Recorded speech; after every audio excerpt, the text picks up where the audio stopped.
Bonjour tout le monde, je voudrais vous présenter Monique Turcotte, que vous ne connaissez peut-être pas, qui est nouvelle dans la région. Alors Monique, j'aimerais ça que tu te présentes. Oui, on est arrivé ici en 2013, en novembre 2013, donc ça va faire bientôt 7 ans. Et j'ai trouvé la ville très jolie, très belle, accueillante, avec beaucoup de beaux édifices anciens, surtout au centre-ville. Alors, je me suis permis de faire le tour, très souvent d'arpenter la rue Wellington, entre autres, de m'arrêter très souvent au Granada, où j'ai toujours été très accueillie. Alors ça m'a appris à connaître aussi ma communauté et à m'intégrer dans certaines activités communautaires. Et est-ce que tu pourrais me parler un petit peu des œuvres précédentes, celles dont on va parler aujourd'hui? Oui, d'abord, j'ai commencé à écrire en 2000. 2000-2006, mes premières publications, qui sont de la lampe à l'huile à l'Internet. Et la deuxième était Marie-Jean. Ensuite, en 2011 et 2012, j'avais Les Domestiques de Berthier, qui est un roman historique qui raconte la passation des pouvoirs entre les Anglais et les Français à la seigneurie de Berthier, évidemment en 1760, 65, 67. Et j'arrête à la guerre de l'indépendance américaine. Le deuxième tome, c'est la guerre de l'indépendance américaine. C'est un roman historique basé sur des faits historiques vérifiés, évidemment, documentés dans les archives et qui fait revivre la société de cette époque, de mon patelin, parce que je viens de Berthierville. Moi, je suis originaire de Berthierville. Monique, est-ce que tu peux nous expliquer le choix du roman historique? Parce que j'aime les histoires. J'aime me faire raconter des histoires, j'aime lire l'histoire et j'ai enseigné l'histoire. J'aime beaucoup l'histoire.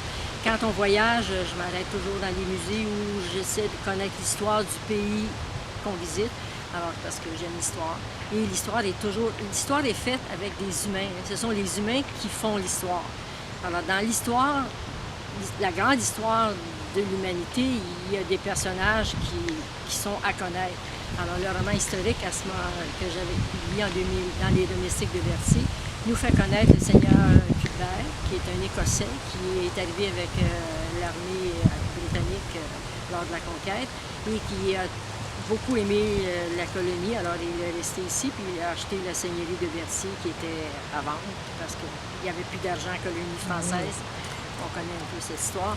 Et comme je viens de Berthierville, je voulais donner la parole à cette époque-là. Et à Berthier, il y a la chapelle Cuthbert que lui a fait construire effectivement pour inhumer sa femme qui est morte à l'âge de 40 ans à la naissance de sa 10e enfant. Et il n'y avait pas de place pour la faire enterrer dans le cimetière de Berthier parce que lui était presbytérien. Alors il a donné une partie de sa seigneurie pour bâtir l'église de la petite chapelle, qui est toujours là comme un lieu historique. Alors cette histoire-là raconte ça.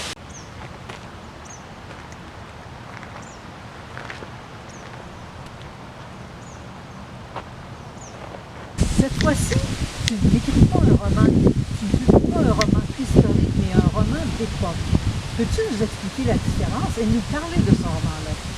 Je pense que quand on enseigne les romans, la littérature, on fait la différence entre un roman historique et un roman d'époque. Un roman historique fait appel généralement à des personnages qui ont existé et dont la vie est documentée et qui a fait des faits historiques véridiques, vérifiables.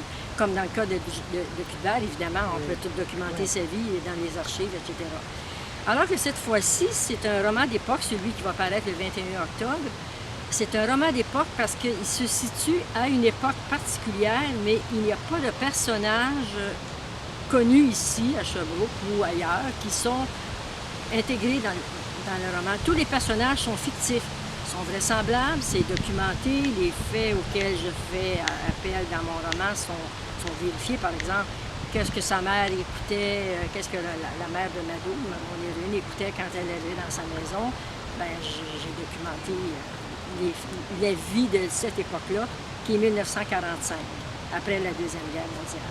Alors, c'est cette époque-là, dans un lieu donné. Je pense que c'est un peu la définition Du roman d'époque. Ouais. OK. Ouais. Et quel est le titre de ce roman? Celle qui revient de loin. Okay. Alors, c'est Mado, Madeleine Genet, qui revient de loin parce qu'elle est allée à la guerre.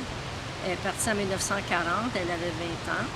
Elle s'est engagée dans l'armée comme infirmière. Elle est traversée en Angleterre pour être formée comme infirmière ambulancière. Dans son idée, dans son idée un petit peu missionnaire du temps, c'est qu'en s'impliquant dans la guerre, elle pouvait permettre de vaincre le fascisme et le communisme en Europe pour éviter que ça vienne ici en Amérique. Et tout le monde pensait que la guerre durait 6 mois, 1 an. Elle a dit, bon, belle aventure, je pars. Elle est revenue en 1945 après de multiples péripéties. Et elle est traversée en France avec les troupes canadiennes pour le débarquement en 1944. Et là, c'est sa guerre à elle. Avant ça, elle était plus en formation, apprendre le maniement des armes, comment changer même les pneus après les ambulances, puis évidemment le soin, parce qu'elle est infirmière. Et mais quand elle vit les bombardements du débarquement et les villes dévastées, et elle revient ici après l'armistice fin mai 1945. Est-ce que tu t'expliques pourquoi tu as choisi un personnage féminin plutôt que masculin?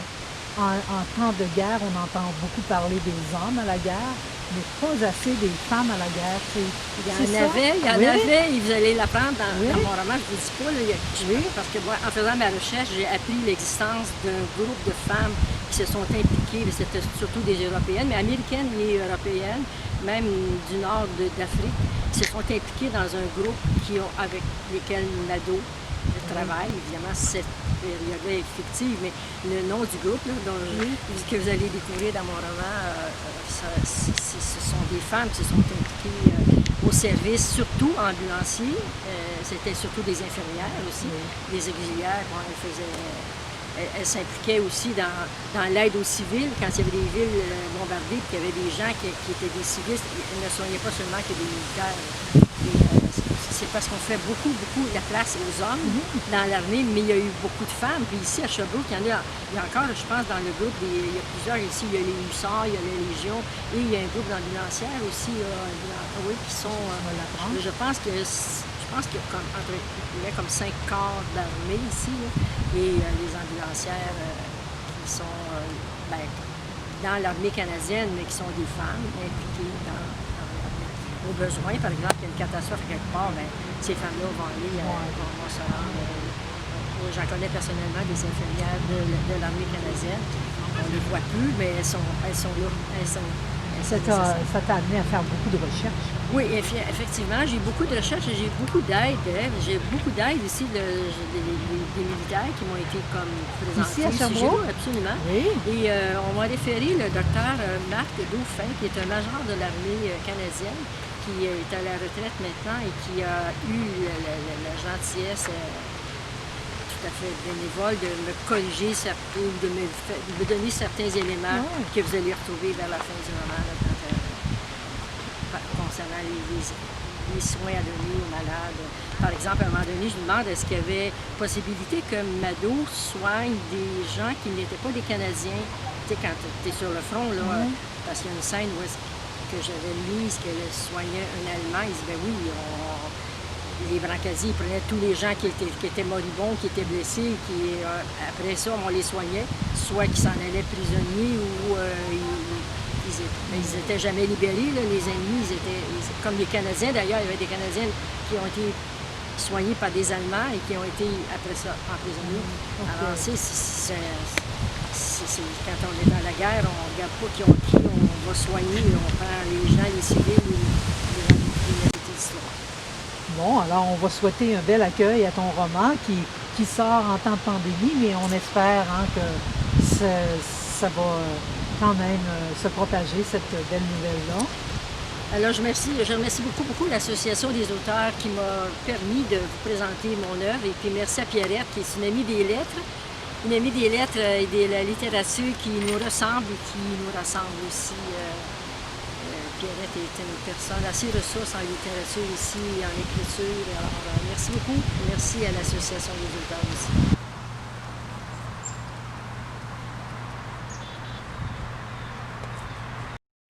Monique Supernet, je vais lire à tout le monde un extrait de ton roman. Oui, absolument. Ça fait partie des premiers chapitres quand on présente Mado. OK. Alors, c'est l'auteur, c'est le personnage principal. Mado avait autrefois rêvé de la douce France, du port de La Rochelle, d'où ses ancêtres paternels s'étaient embarqués pour la Nouvelle-France. Elle avait vu les illustrations des côtes escarpées de la Bretagne et celles plus invitantes de la Normandie. Elle avait chanté avec sa grand-mère « Je veux revoir ma Normandie » et avait espéré voir le même ciel que ses aïeuls.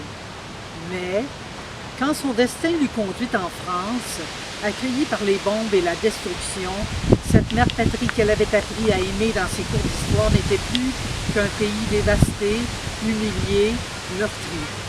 Dès lors, Mado avait souffert du désespoir de la population assiégée et asservie. Elle avait lu leur affliction et leur honte de devoir vivre sous l'occupation allemande. La France ne riait plus, la France ne chantait plus, la France ne dansait plus, la France pleurait, la France saignait, la France mourait. Son Canada lointain et libre lui avait terriblement manqué. Il faut maintenant qu'elle y rebâtisse son nid et celui de son enfant en apprivoisant tout ce qu'elle avait laissé derrière elle et avait évolué sans elle. Merci.